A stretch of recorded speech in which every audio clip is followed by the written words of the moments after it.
Welcome back to the Three Stooges Podcast. We are three dunderheads. We've been called everything, public nuisances. We even call each other that. Joe Davidson, longtime Sacramento Bee. Chris Jackson, running great things with West Coast Preps.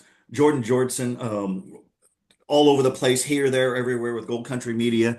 We love to dig into high school sports. It's kind of our passion. We love covering it. We are talking about it, including big picture topics. So we have the state CIF basketball finals that just happened. We were all there. We're going to touch on, was there some controversial officiating tied and linked to LeBron James sighting? We had a Gilbert Arenas sighting. His son was a star player. Was he enough to beat the Jesuit Marauders? How about Woodland Christian Girls? They started off all the action. Division 5 on Friday. Great win for that program and what they're all about. We saw a guy who might be an NBA player in the Open Division, the CIF State Open Division, would drop 45 points, was just a man. I know Jordan was taking pictures of that, and Chris and I were kind of like, wow, look at this guy.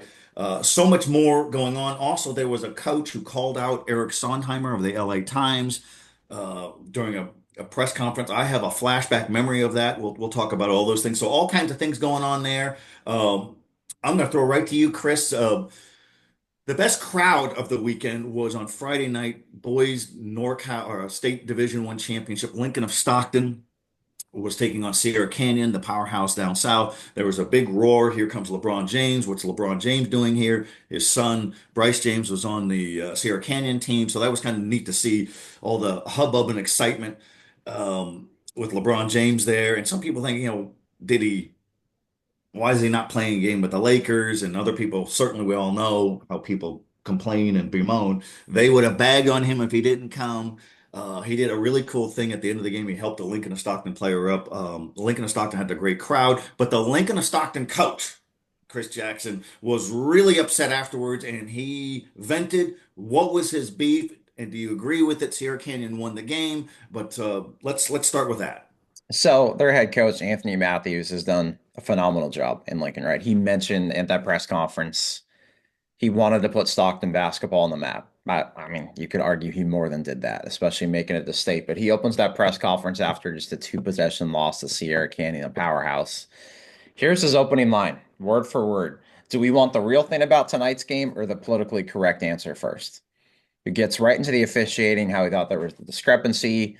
He was asked by Nate Canilau of our friends at the Mercury News, were you robbed? Do you feel like you were robbed? And he said, yes. He looked at his players. They all felt they were robbed too. They agreed with him. And he said 2,000 others did too. There were some calls in that fourth quarter where you could look at it and be like, something feels off, right? I talked to multiple other media members, other people at that game after, very unbiased people. They cover NorCal, they cover SoCal, everything else, and they said something felt off just about that finish, right? There's going to be bad calls in games. There always is. Everybody misses calls. They're human beings like us. I'm going to probably make mistakes in my stories. I hate to break that to you, but I'm sure I'll miss something. We're all human beings, but something felt weird about it. Something felt off. Now, maybe it was just a simple matter of fact of some missed calls. There was about four of them, I want to say, in the fourth quarter that I disagreed with. Now, two, I think, were bang calls. One of those on Anthony Moore. He's called for his fourth foul. The Weber State guy, he's actually the kid that was helped up by LeBron at the end of the game. He's called for the blocking foul. You could argue that should have been a charge. That gets him his fourth foul. And there's also none of that arc rule in high school. There could have been some confusion from a ref, especially on an NBA court, right? There's a whole matter of fact of that. But Lincoln felt it was robbed. The foul discrepancy, free throw discrepancy, Sierra Canyon 30 free throws, Lincoln 18. I think Lincoln does have a point there. I think there were some, you could say, egregiously missed calls down the stretch. But at the same time, you've also got to look at it like, hey, a lot of plays in a game can determine a game, right? Still, Sierra Canyon hit a higher percentage of his free throws, 66.7% to Lincoln's 61.1. There were a couple of crucial turnovers in that fourth quarter. There's one play I just look at breaking the press in the fourth quarter where you've got one guy dribbling the ball, another guy to the left, another guy to the right side up top, I think at the 3-point line. Doesn't see him, passes it left. And then after that, really kind of laser pass over the kid's head turnover. So there's a lot of things you can look at it's not just a four possession stretch. I think that did have a part in this game. I err on the side of officials more times than not, especially at this level. Could you say, hey, I've heard a lot of people say, hey, they were thrown off by LeBron in the crowd right there. They're human. Sure, maybe they were. Who am I to say that they were or weren't? I don't know.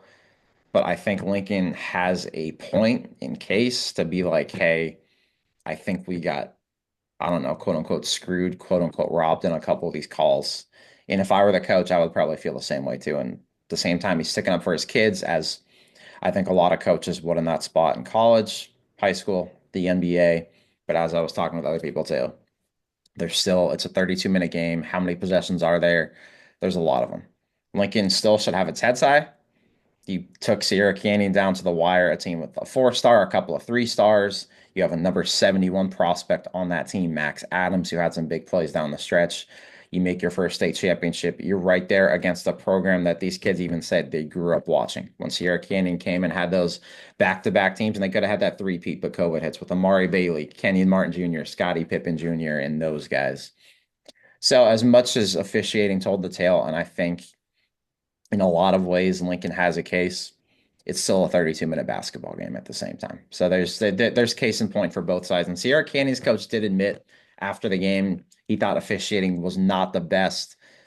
He thought it was maybe a little bit inconsistent. He doesn't understand. He thinks that you should be able to have two hands on guys. Both coaches, I'll just read these quotes real quick. You've got head coach Anthony Matthews says, like on the foul where Troy Simmons blocked out, he said he's grabbing his shorts. They're pushing and shoving on both ends. You've got two hands on him, which I'm fine with. Like the way we practice, we'll be able to handle that. If you're going to allow someone to play two hands on 94 feet, both teams played with two hands on 94 feet. And then the last call, Zeke Davis was on the side of the 2-3 zone, and Zanez Lindsay's on the other side.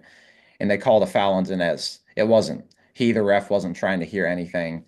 And then Sierra Canyon's coach said at his press conference after, I just thought that they didn't allow us to go up and down. Every time down, there was a whistle. It's tough to get a flow of the game when there's a whistle every single time.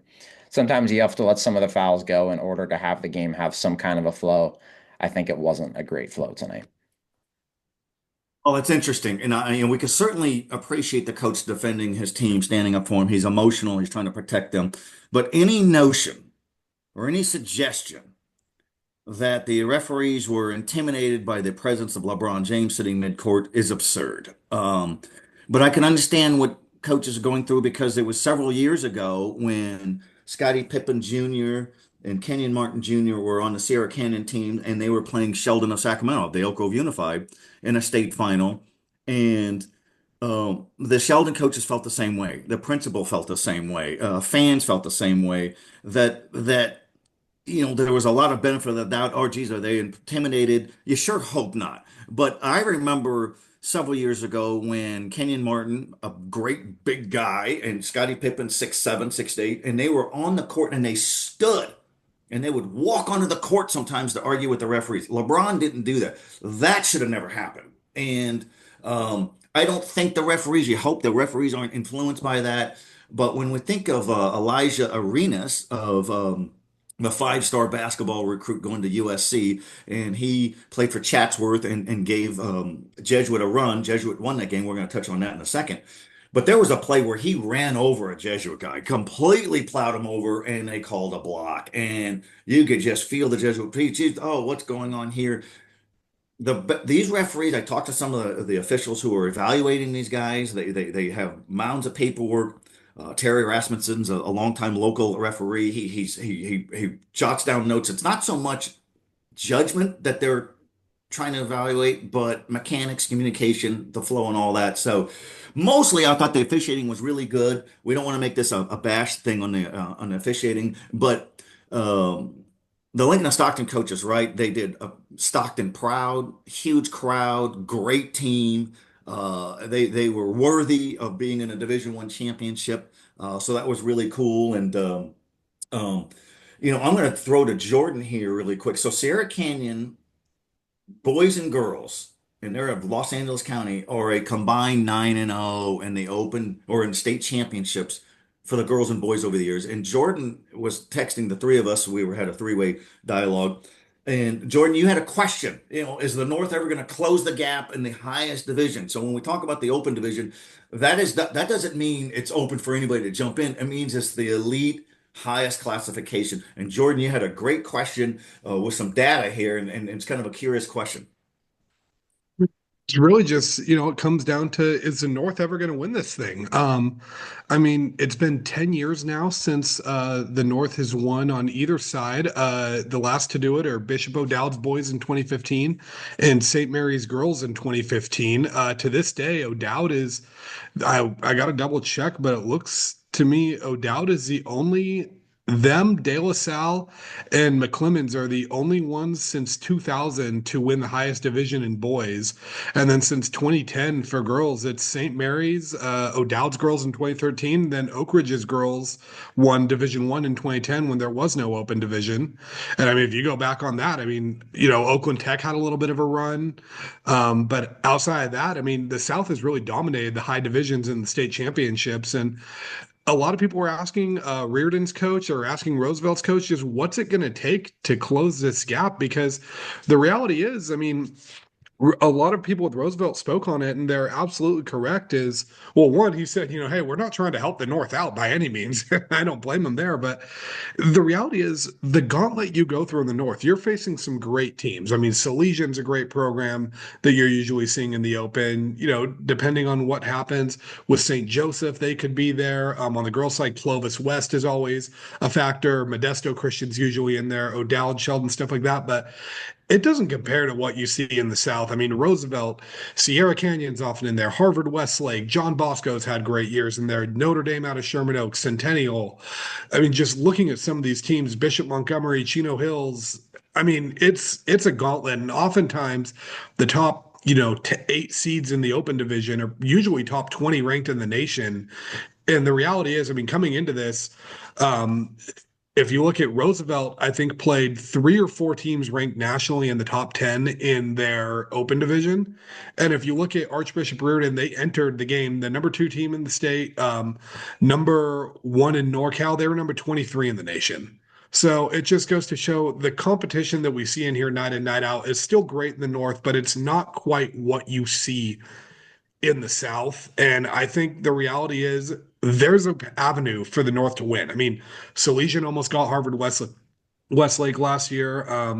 Modesto Christian's been within single digits. Wood Creek, I know, had a shot, and they kept it semi-close.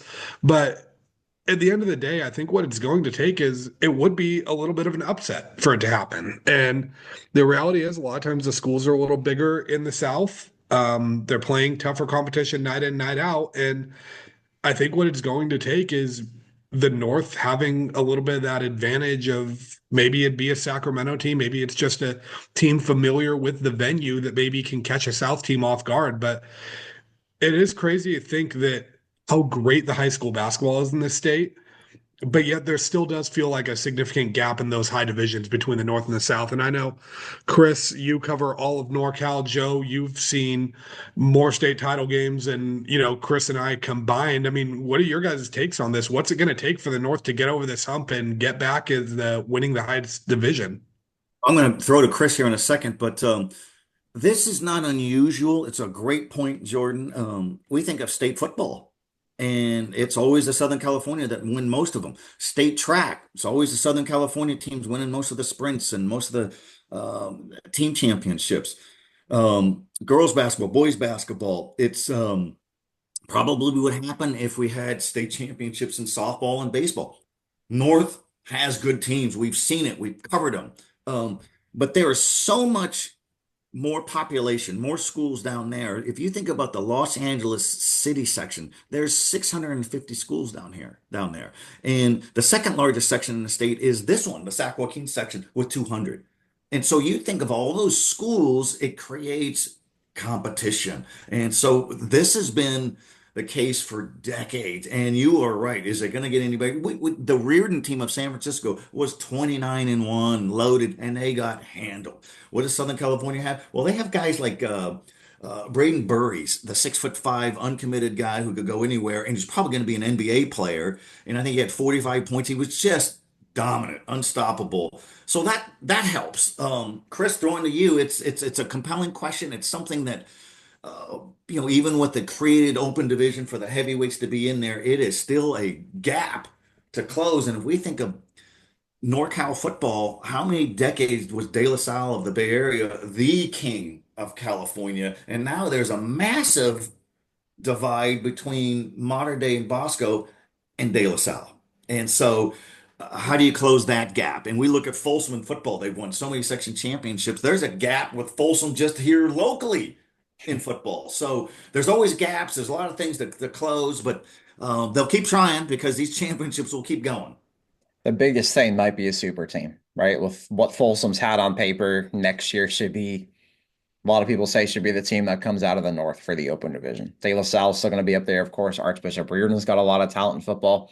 We'll see about that. But Joe, back to your population.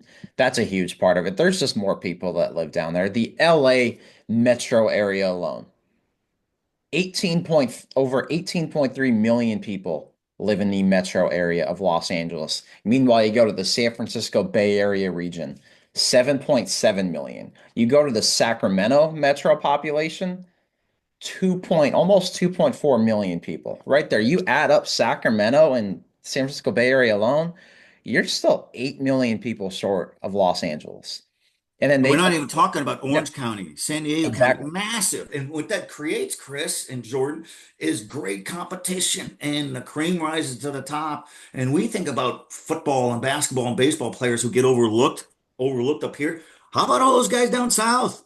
That's why the junior colleges in Southern California are stacked. That's why USC and UCLA for decades recruit California because they don't need to go anywhere. So they might do national recruiting. And is there an answer? You just have to get a super team or a good moment or something. It's going to happen. But there's a mountain It's to hard climb. to win every division. If you look at Division One now, Division One girls, we've had teams from NorCal win in the past. 2023, Oakland Tech's girls, the year before Salesian. But when you look at the boys' side in Division One for basketball, it's been since the three-peat of 2013 to 15. 2013, Pleasant Grove out of Elk Grove wins that. The next year, Trevor John at Monte Vista just hit so many NBA threes. Monte Vista beats Centennial that year. The next year, San Ramon Valley, that game at Haas Pavilion, beats Chino Hills. The year before, Chino Hills adds LaMelo Ball. He was in eighth grade at the time, then plays with his brothers the next year, Onyeka Okongwu, and Chino Hills was the best team in America, and some say the best high school team of all time that next year. So it's been a decade since NorCal teams even reigned supreme in Division One of NorCal basketball. This is the closest we've had in quite some time with Lincoln because last year San Ramon Valley loses. The year before, Granada plays a Notre Dame Sherman Oaks team who a lot of people also thought was an open division type caliber team. There's just more depth, more competition, more talent. Girls is like that too. Etiwanda's girls were so prepared because they played Ontario Christian in modern day, two top 12 teams nationally just in the SoCal regional. NorCal, Clovis West undefeated gave Midi a run, but there's still a little gap between playing as great as McClatchy and the Clovis West are to playing those two teams back to back. And also, of course, McKenna Wolichko being out of five-star does not help that case at all, that you're not fully whole. They're young, but Etiwanda's got to go from the Ontario Christian, a top two team nationally, to Mater Dei, who's a top 12 team nationally. And Wow, what's it's crazy it's about it too is if you look at it, I mean, just doing the math on the results in front of me, the North actually won more state titles this year in basketball. I think it was 7-5 North, but the North really dominated the small divisions and the South dominated the bigger divisions. And I mean, we kind of see that in football a lot too. It tends to be kind of the small rural farm towns that are winning these lower divisions, and maybe that's where the North kind of gets even. But I understand the people that are discouraged by watching some of these higher divisions and seeing like, man, what's it going to take for us to get on this level? But, at the same time too, Chris, like you said, I mean, Roosevelt had 4,500 students. We don't, that the biggest school in Sac Joaquin is Folsom, and it's maybe a little over half that. I mean, I know they've hovered around like 3,000. It's like Folsom, Oak Ridge, and Davis kind of fight for that top spot, but nothing close to what Roosevelt has. And you got to wonder. I mean, when your talent pool's that big, obviously you're going to have some of the best to go there. And then when you're winning consistently like that, it's like we always say with a lot of the great programs, it kind of recruits itself. People move to that area because they want to play for that team. They want to play for that coach. And, that's when it becomes a machine. But Yeah, I'm with you. I think the population is just what does it. But kudos to the North. I mean, it does feel like the gap is slowly closing, especially all around. Maybe a little more work to do in those higher divisions, but it will happen eventually. It's not a situation where it's just like, it'll never happen. Someone's going to get it done. It's just like you said, it's going to take a super team or just an off night from a South team, something like that, but it will happen eventually. Yeah, it really will. And we take a look at the state Division II championship on Saturday afternoon, and it was Chatsworth of LA County with a national recruit in 6'6" Elijah Arenas, the son of Gilbert Arenas, three-time NBA All-Star.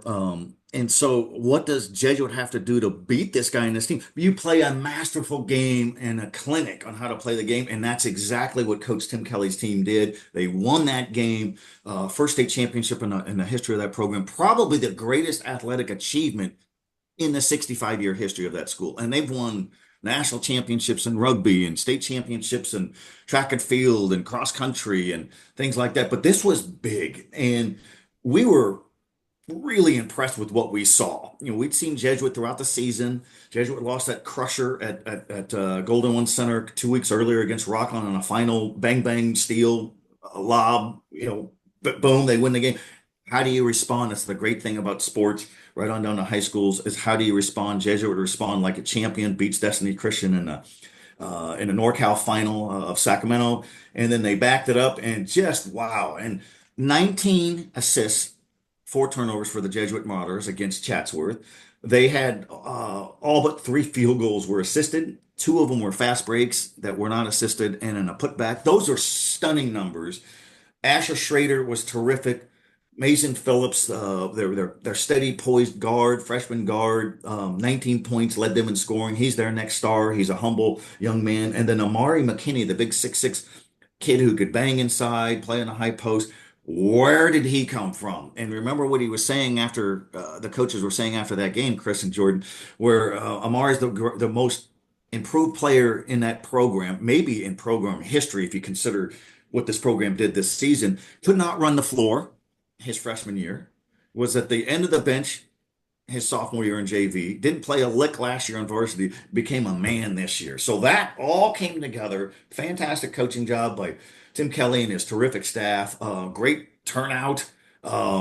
Just an impressive game. And that was one of those kind of efforts where it reminded me and reinforced me this is still a great gig. This is great to chronicle these stories. And like Jordan and Chris, you've said, we're going to see it in an open division. We're going to have a Sacramento team in an open. And one of these days, we're going to be buzzing like, wow, was that something? That's why these championships are so meaningful and they're so emotional and so cool. But kudos to Big Red and Jesuit, the only boys team, Sacramento area outside of Stockton, that made a final and then won a final. So outstanding. All-time performance in the state championship. You mentioned those stats, 4 guys in double figures. This is a coach's dream type. We were all at the press conference. We saw just how much they kept emphasizing how much they love each other. And it's genuine. Great assistant coaches. You've got Jay, who's a lead trainer on campus. He's coaching football. He's somehow an assistant for basketball. That says everything about this group. They're resilient. They're tough. They play together. Heck, I thought they would be down this year compared to the last couple of years because Andrei Stojakovic was there a couple of years ago, graduates. He just had 37 points in a game for Cal. Last year, they lost 2 kids, Kevin Haupt, Cole Epperson, the college basketball. On paper, you think, okay, natural to take a step back. Well, games ain't won on paper. I'll tell you that. If you play together, you play the right way, you're resilient like these kids are, to just come back from heartbreak 2 weeks ago, Golden One Center, where you're up 4 with 20 seconds left, and you watch that game just dissipate out of your hands, to come back like this and win a state championship. That's one of the all-time just comeback stories, state championship performances. And it goes to show you, if you trust the process and you play the right way and you play together and you hustle, you're going to win. And Jesuit's the perfect example of that. And so is their big guy, McKinney. To go from the end of the bench as a freshman and sophomore to then end of the bench on varsity last year to 22-12 in the NorCal final to what he did in the state championship, he's Jesuit basketball at its very core. And what did he say, Jordan? He said, I just kept working and it paid off, and it paid off for all of them. Really impressive. And I think we've touched on this before, guys, and I'm going to throw it to Jordan here, but In high school, a coach really matters. And in college, sure they matter. In the pros, not so much. But that's your leader. And what was Tim Kelly's great line? He said, executing the game plan is our superpower. And what coach doesn't want effort? You knew he was going to have effort with his guys, and then they could execute the game plan. Magical season. Special things happen. Jordan, you saw Jesuit throughout the regular season. Um, you were there the other day, and just remarkable. And I've been at the Bee since 1989, and it's on the shortest list of all-time efforts. And Grant winning state open division in 2008, still the only public school to do that, is remarkable. And that was an all-timer. I think Grant's last two state championships was pretty remarkable because Grant's always a great storyline. And then this one was like, wow, I don't remember. I covered the Oak Ridge girls in 2010. That state championship was in Bakersfield. There was a concert up at Arco Arena. And Oak Ridge with Coach Steve White, who's still there, 700 game winner, took on Long Beach Poly, ranked second in America, and they ran a clinic on them. And Mark Tennis, the great guru guy for Cal High Sports, said then and now that it's the greatest basketball upset for girls in state history. That's what it's going to take to win one of those upper division games. Jordan, is going to have an upset and all the stars align and all that. And Elijah Arenas was terrific. He was outnumbered. He was the only guy who had double figures for Chatsworth against Jesuit. He went 0 for 7 in the fourth quarter. Just tremendous, great defense and all that, but really cool. Absolutely. It was an ultimate team effort too. I mean, Chris and I were talking before the game and we said, who do you have in this one? And both of us kind of agreed. We were like, there's just something about Jesuit right now, man. And I mean, I'll be completely honest too. I think if the whole debacle at the end of the Rockland game where, they lose that lead, if that never happens, I don't know if Jesuit wins the state championship. I think in a way that result kind of fueled them on this run. I mean, I think Tim Kelly even said it too. And he has a quote right here in front of me. And he said, we've had some hard ones this season. We've taken some tough losses, but those tough times, I think, teach lessons. And if you learn to use those lessons the right way, you can do something pretty special. I mean, that sums it up right there. I mean, they've learned some hard lessons this year. And I remember there were a couple games where, if you had told me right after the end of this game in the regular season that this team was going to be the D2 state champion, I would have said, you're insane. But this is a team that just stayed the course. They mentioned it in their press conference a few times that even if, people outside the room didn't believe, everyone in that building believed and they knew they had something special and they never wavered. If they were the only, 15 people in the world that thought they could win a state title, then that didn't matter because those were the 15 people in their camp and they went and they proved it. I mean, this was one of the ultimate, I mean, in my opinion, this was the ultimate feel-good story of the weekend of what this team has overcome, the hard losses, just, battling through the way they came together and the way they won this game and beating a five-star recruit in the process is a testament to Tim Kelly. And I think the other most impressive thing is, I mean, Joe, you've been doing this a long time. I've seen a lot of great Jesuit teams just growing up in this area. There have been a lot of great players to come through that program, great teams to come through that program, but nobody has done this. And yes, they've won rugby national titles and lacrosse and baseball and all these great titles, but Jesuit has always been a basketball school. And them getting to reach this pinnacle in the way they did it, I think is one of the most impressive things I've seen, at least since I've been doing this job. Absolutely. And I totally endorse that. And so Tim Fleming, if you don't know him, you've heard him. He's the public address voice for Jesuit football. He's the public address voice at midcourt for Jesuit home basketball games. He's been affiliated with the school for 50 years. Class guy. After the NorCal win against Destiny Christian at Jesuit, Coach Tim Kelly asked Tim Fleming, the public address voice, to come in and talk to the team. And he did. And he texted me that. I said, what'd you tell the guys? He goes, that's the greatest sporting achievement I've ever seen Jesuit pull off. And it was on the home court. And so how about this one? So I was texting him. He goes, this is even better. So there's just a really cool moment on how to do it right and no ego and all those guys. We're going to talk about Woodland Christian girls and how they won and what their situation is and how cool their coach is. He's got the red bow tie and he's got a gray suit that kind of looked a little rumpled because it got water thrown on it and he didn't want to put it through the dry cleaner and all that. But there was a coach, I can't even remember. I know Chris Jackson will remember, who called out Eric Sonheimer. He goes, "Is Eric here?" Eric Sonheimer, the Hall of Fame prep guru writer for the Los Angeles Times, been down there. He's done it longer than I have. So that's how long he's been around. And he was chastised, so to speak, kind of subtly, but it was a clear dig, and I didn't think it was necessary. But he was trying to take a dig at him. Well, you didn't believe in us. You thought somebody else was going to win, and Eric just kind of rolled it off. But Chris, you were kind of bothered by that. I was kind of bothered. There's a time and place. What do you remember what school that was, and That what are was your thoughts Sierra on that, Canyon. Chris? That was Sierra Canyon after. That's right. So we had the crazy press conferences from both, right? We go to that, and instead of just celebrating right away, we chastise Eric Sonheimer. We understand we're not all going to be loved. We understand some people will not like our picks, but these are meant out of fun. These aren't personal. If there's ever a day where I make a prediction personal, I resign right then and there. That's it. I should not be in this business anymore. And I guarantee you, Eric Sonheimer is not making picks based on personal. He's done this for decades. He's one of the best in America, bar none on that. He knows what he's talking about. I think, what did he pick? Redondo? Great pick. Good Hey, deal. how was that? How was that a personal attack? How do we open a press conference with this? And then we point to him and then the other side and then point to the other side and say, whoever that person was asks the first question. It's high school sports. Let's celebrate this. Let's celebrate winning the state championship. Let's not chastise a great reporter who really did nothing wrong. It wasn't personal. I guarantee that. So be motivated. And it reminded me, I had to write this down. So 1999. Dominguez of Compton, of Southern California, nationally number 2 ranked, and they came up to Arco Arena to play for the Division II state championship against the Grant Pacers. And I did a preview capsule, and I think I picked Dominguez to win by like 8. And it's because I knew the Grant Pacers would give them a game. What am I going to do? Pick a dog? Don't go to the game. Clean your garage. Go walk the dog. Don't go. No, we're gonna.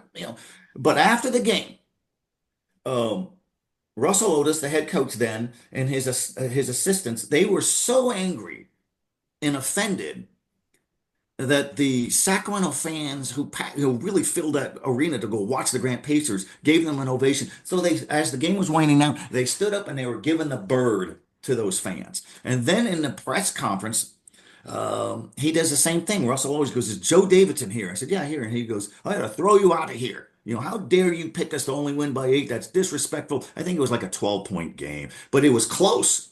And then, sometimes free throws, kind of like Jesuit Chatsworth was close, and then the free throws. And I'm thinking, this is wasted energy. And I'm thinking, he had no authority to throw me out. It was just bitter anger, wasted noise.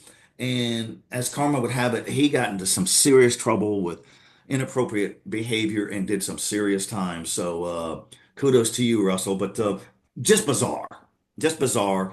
And people take these things personal, and it's just wasted energy. And Jordan, I'm sure you get it. When you pick this team to beat that team, and oh, you're a hater. No, man, you're taking it too serious, and it's high school stuff. What are we gonna do? Not pick a winner?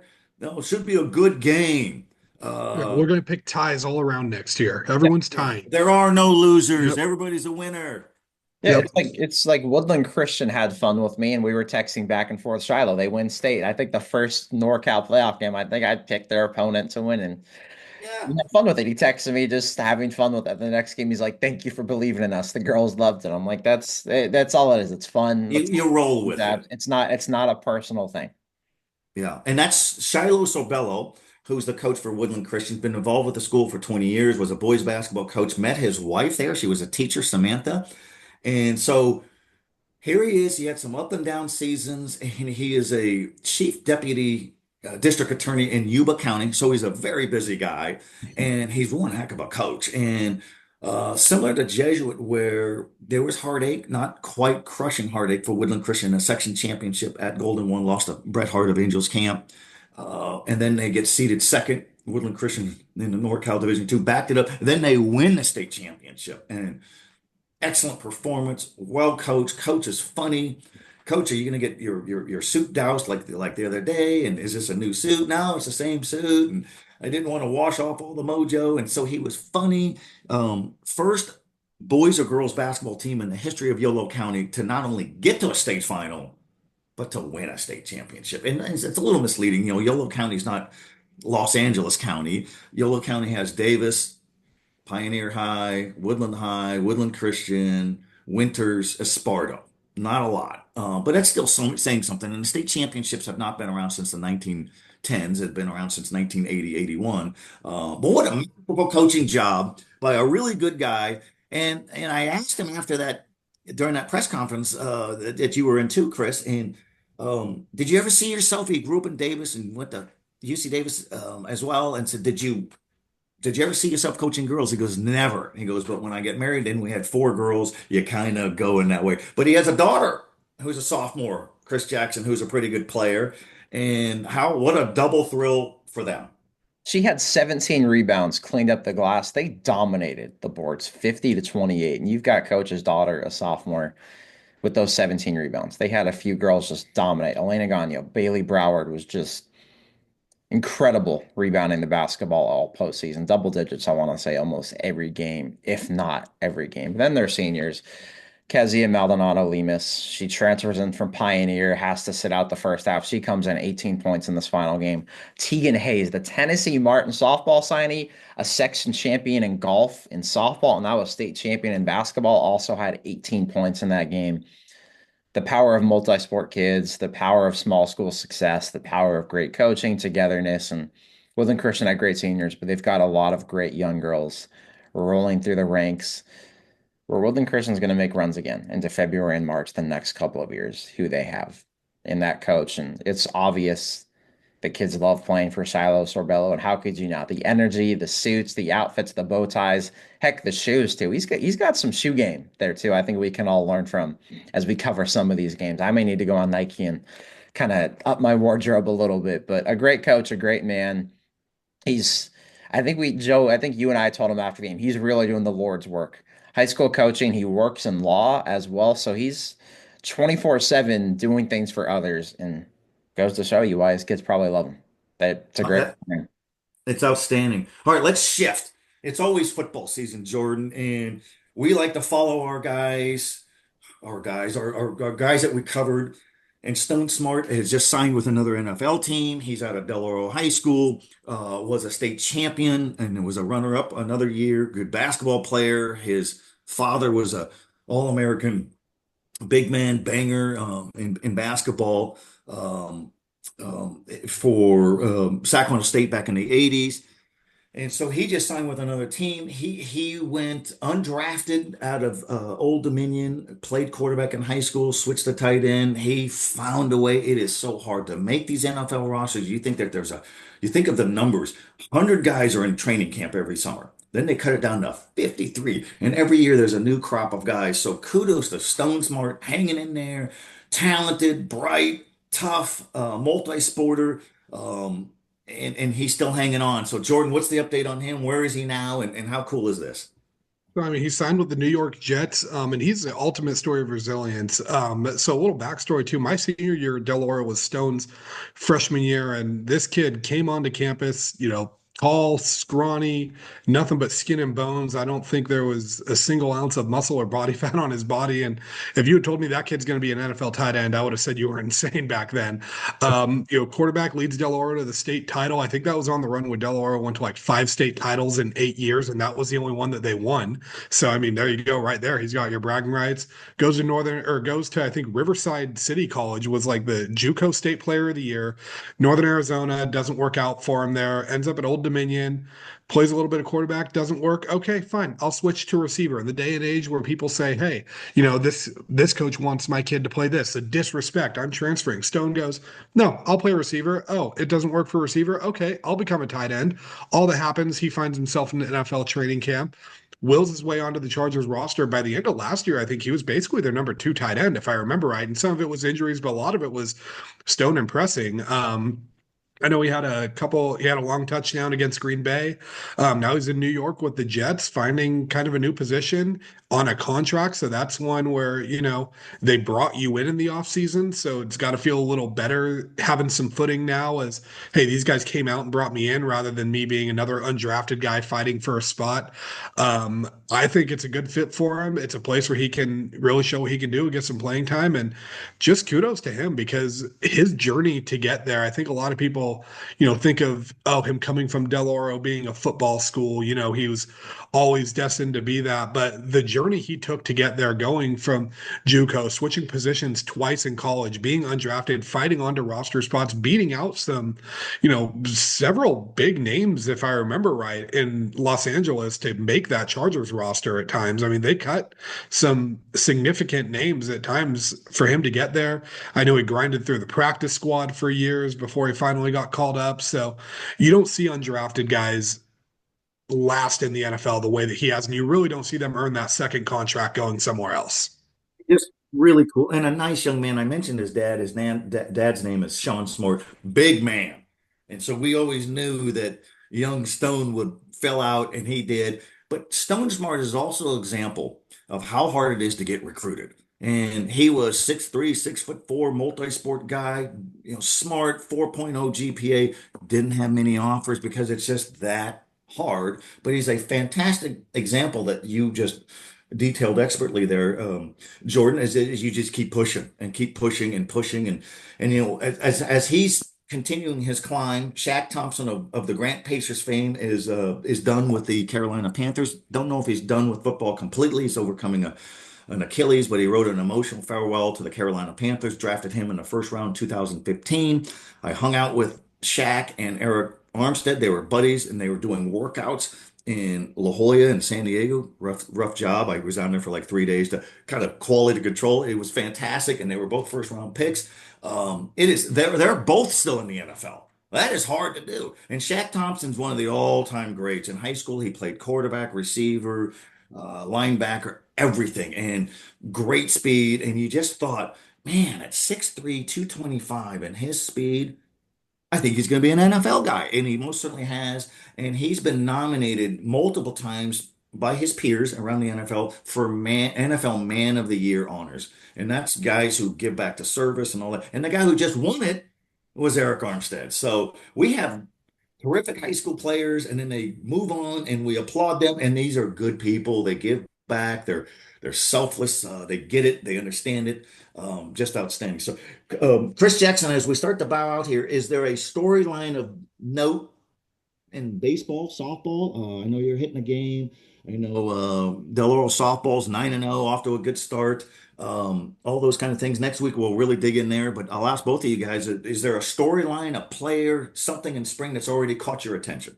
Both Del Oros have been awesome in terms of baseball and softball. They're both, I think, both in my top three, top four rankings the last couple of weeks. Now, Del Oro has Whitney in baseball. I know Jordan and I will both be there this afternoon.